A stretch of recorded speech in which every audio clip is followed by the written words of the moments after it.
Oh, buddy, Andy here again. I just feel compelled to make this video. It's all about the World Cup, it's all about football, it's all about soccer, whatever it is, wherever you call it in your part of the world. So if you're not interested, you may want to switch off now. As they say, look away now. It's now Sunday afternoon. I've watched most of the matches. I missed the first match between South Africa, and I've even forgotten who they started against, Mexico. And I've watched every game since then. And I have to say, so just watched the last game, Slovenia against Algeria, and it's lived up or lived down to all expectations, I suppose. Watching the majority of it with my son, actually, and discussing some of the points about the tournament so far, the football, etc., that we've seen. And the standard, to me, has been pretty low, I think, and that has been borne out by the fact that no game has had more than 2 goals in it so far. No team has scored more than 1 goal in a game. 2 of the goals that have been scored have been complete goalkeeping blunders, and being English, you know exactly what I'm talking about there. There was another one in the other game. I haven't seen, apart from the South Africa goal in the first match, I don't think I've seen a really good goal. I don't think I've really seen much in the way of particularly good play. One of the things that has stood out for me is the amount of wasted possession of the football. A lot of nothing football. None of the teams are gelling, and that comes to a point that people say, just talking about with my son actually. We seem to have collections of players rather than actual teams. Now, I imagine that this may well get better as the tournament progresses. Not every team's played yet. Not every country has played yet. So obviously, can't base this observation on everybody, because, as I said, I've just felt compelled to make this now after watching the last match and sitting through 90 minutes of not very good football. That's my own fault for doing so. I totally accept that, and there's always an off button, etc., etc. But a tournament like this comes around every 4 years. You want to make the most of it. This is supposed to be the pinnacle of football, of soccer in the world, but so far it's not living up to it. You would expect a lot more goals in games when teams are playing against lesser teams, without wishing to be disrespectful. You would expect to see less games and tighter games maybe as the tournament progresses. I've watched games which I thought would be really good. Uruguay against France the other day, and as I said, not very good. Just because you've got 2 very good goal scorers doesn't mean that when they play in the same team that they're going to be very good. Hence my observation just a minute ago about we seem to have collections of players rather than teams. Maybe these people don't play enough together, and that's the point now. Teams come together in big tournaments, national teams come together for big tournaments like this, or even for friendlies or for qualifying, etc. They only come together for short periods of time.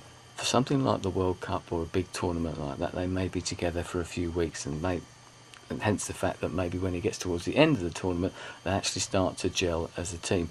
They don't play with each other. My son made the comment that the level of football is nothing like as good as it is in something like the Premiership, and there may be a league in the country that you live in which says the same sort of thing. That's because those teams play together for 40, 50, 60 odd games throughout a 6-9 month period or something like that. They're together all the time, they train together all the time, they play together all the time. They may be from different countries, different nationalities, etc., and even different languages, but the language of football is something that draws them all together.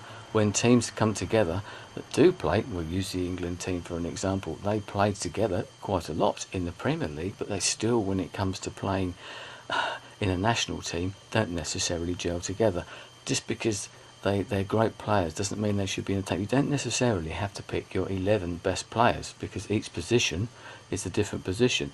You might have to pick the 3rd best goalkeeper or something, or a defender or something, for various reasons. So just because you're the best so-and-so in the country doesn't mean that you're going to be in that team, because you don't work with somebody else. So people come up with lots of reasons. We can't blame the pitches. One thing I will say is that the pitches out there in South Africa put Wembley to shame. Not necessarily Premiership pitches here in the UK, they're generally pretty good, but the pitches over there look very good. We can't blame the weather, because this tournament is being held in the Southern Hemisphere's winter, and therefore it's not particularly hot and humid. Yes, there's a bit of altitude to deal with, but the teams are coping with that because they're getting altitude training. the humidity and the heat that we've had in previous tournaments throughout the world, in the World Cup or even in European Championships.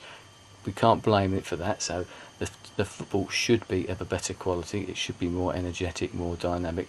The football, yes, we have a new football. Whether that's a different slant on it, I don't know. Nobody's really had a great, as I said earlier, no great goals, not very many goals at all. The football seems to sail all over the place. Every major tournament, especially World Cups, we get a new football. Why do we have to keep changing it? Is it to keep sponsors happy because we have to develop things and all this, so we put new names on it or say that this is the best football? Obviously it isn't the best football. If it's flying off every time anyone wants to take a shot, it flies off over the top of the crossbar. So we can't put all of those things together and start blaming other things. I think the standard of the football is down to the players, the managers, or whatever. It is not down to any of those other sort of external factors. As I said, hopefully it will get better in time. Hopefully the teams will gel and those mistakes, etc., will become less and less. But we need better football. We need this. This is, as I said, this is supposed to be the pinnacle of football, and we're trying to convert people like the United States who don't watch a lot of soccer, and their team is in there. I expect that there's got a lot of people over there watching it and probably sitting there and thinking, is that it? I'm getting that way with these games, and I'm thinking, do I really want to watch the next one? You never know, it might be the good one. But I'm getting frustrated, hence the fact of making this video. If you're a football fan, whatever country it is that you're in, and you've been watching the matches as I have, I'd love to hear your comments, whether you agree, disagree or whatever, what your thoughts are on what the football has been like, the standard of the football, etc. I'm very disappointed, as for all the reasons that I've just said.